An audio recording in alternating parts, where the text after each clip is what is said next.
2024년 3월 15일 금요일입니다. 오늘 로마서 강해 6번째 꼭지는 로마서 2장 1절에서 5절까지의 말씀입니다. 먼저 말씀을 함께 봉독하십니다. 그러므로 남을 판단하는 사람아, 누구를 막론하고 네가 핑계하지 못할 것은 남을 판단하는 것으로 네가 너를 정죄함이니 판단하는 네가 같은 일을 행함이니라. 이런 일을 행하는 자에게 하나님의 심판이 진리대로 되는 줄 우리가 아노라. 이런 일을 행하는 자를 판단하고도 같은 일을 행하는 사람아, 네가 하나님의 심판을 피할 줄로 생각하느냐? 혹 네가 하나님의 인자하심이 너를 인도하여 회개하게 하심을 알지 못하여 그의 인자하심과 용납하심과 길이 참으심이 풍성함을 멸시하느냐? 다만 네 고집과 회개하지 아니한 마음을 따라 진노의 날 곧 하나님의 의로우신 심판이 나타나는 그날에 임할 진노를 네게 쌓는도다. 심리학에서 말하는 투사는 남을 비판할 때 자신은 그런 잘못이 없다고 착각하는 심리를 말합니다. 그래서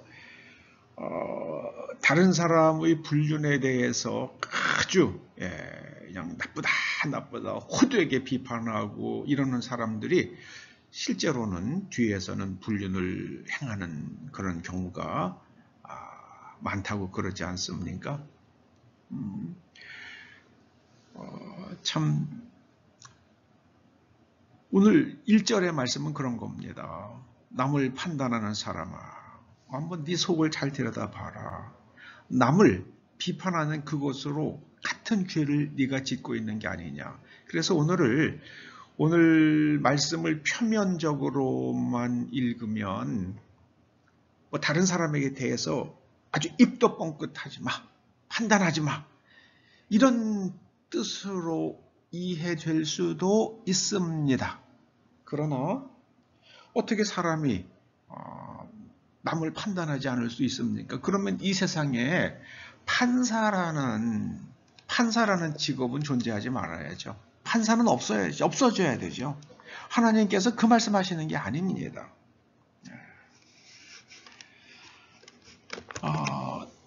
남을 그렇게 비난하면서 자신이 같은 일을 행하면 어떤 일이 일어나겠습니까? 사람이 내면의 변화가 안 되죠. 변화가 안 됩니다. 그러니까 늘 아주 뒤엉킨 채로 혼란과 어둠의 내면 세계를 가지고 살아가죠. 그렇게 되면은 반드시 자신의 내면이 망가지고 몸도 망가지고 결국에는 그의 삶의 환경 자체가 황폐해집니다. 그게 바로 하나님의 심판이죠. 하나님께서 굳이 하늘에서 벼락을 내리시지 아니하셔도 이렇게 살면 그냥 자기 스스로 붕괴하게 되어 있습니다. 오늘 주님께서 우리들에게 사도 바울을 통해서 그 말씀을 해주시는 거예요.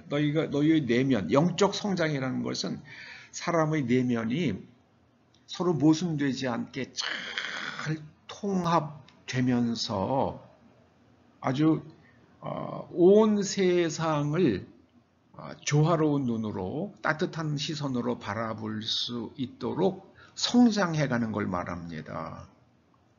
그런데 그러려면 이 투사라는 함정에 빠지면 안 됩니다. 우리나라에 저는 정말 한국인으로 태어난 걸 참 감사하고 그렇게 삽니다만은 한국인이 약점이 있어요. 이건 제 주관적인 생각입니다. 깊이 생각하지 않아요. 그래서 한국에서 세계에 내놓을 만한 철학자가 없잖아요. 반면에 한국인은 아주 감성적으로는 아주 탁월하죠. 그 한국의 젊은이들, 무슨 뭐 가수나 아니면 뭐 음악가나 이런 쪽에서는 아주 훌륭한, 아주 탁월한 인재들이 나와요. 그런데 철학 분야에서는 이름 있는 철학가가 나오질 않아요. 왜 그렇습니까? 이 생각하는 힘이 부족하기 때문이 아닐까, 그렇게 생각을 해본 적이 있어요. 지금도 제가 많은 사람을 대하면서 느끼는 게 그거예요. 생각을 안 해요. 그래서 한국은 이 다단계 판매가 아주 잘 먹혀 들어가는 그런 나라인 것 같아요. 참 딱합니다. 딱해요. 네, 딱해요. 정말 딱해요. 정말 딱해요. 여러분, 회개라는 게 뭡니까? 하나님의 인자하심이 너를 인도하여 회개하게 하심을. 이 회개라는 것은요, 하나님의 관점으로 나와 세상을 바라보는 거예요.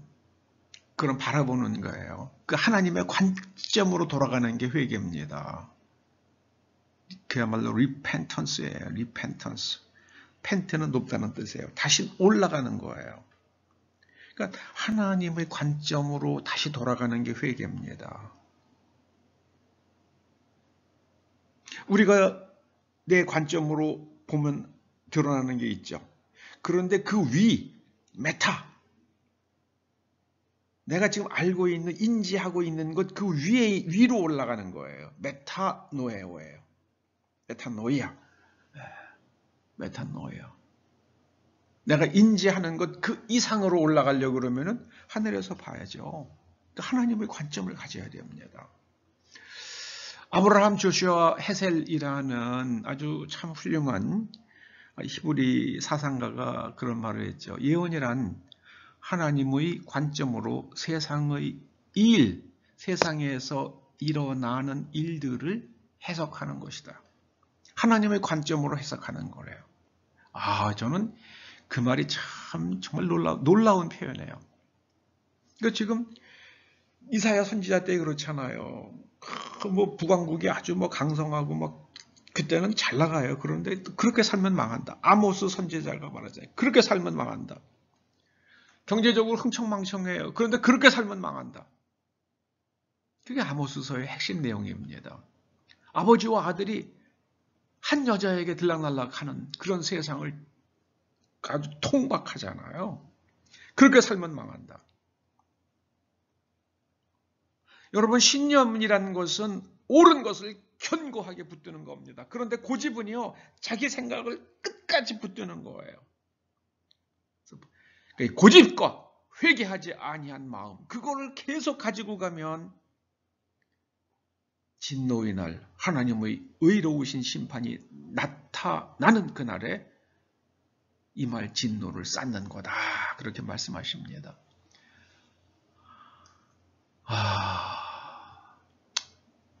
전 요즘에 한국의 상황을 보면은요, 여기까지인가, 그런 생각을 하면서 슬플 때가 있어요. 여기까지인가?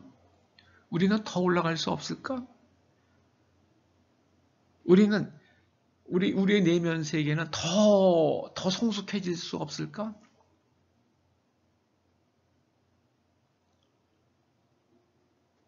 참, 왜 대통령 입으로 정원 어쩌고저쩌고 그런 말을 왜 해요?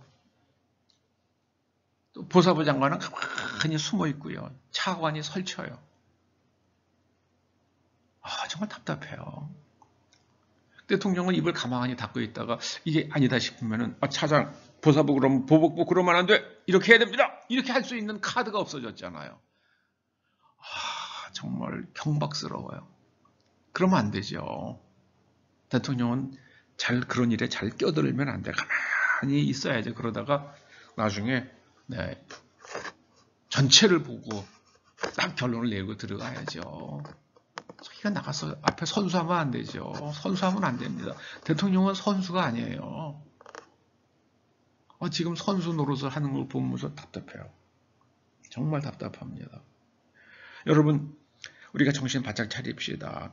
우리가 이 영적으로 성장하려고 그러면은요, 하나님의 관점을 가져야 되고요, 그리고 투사의 함정에 빠지지 말아야 합니다. 오늘 말씀의 핵심은 그거예요. 하나님의 관점을 가지고 투사의 함정에 빠지지 말아라.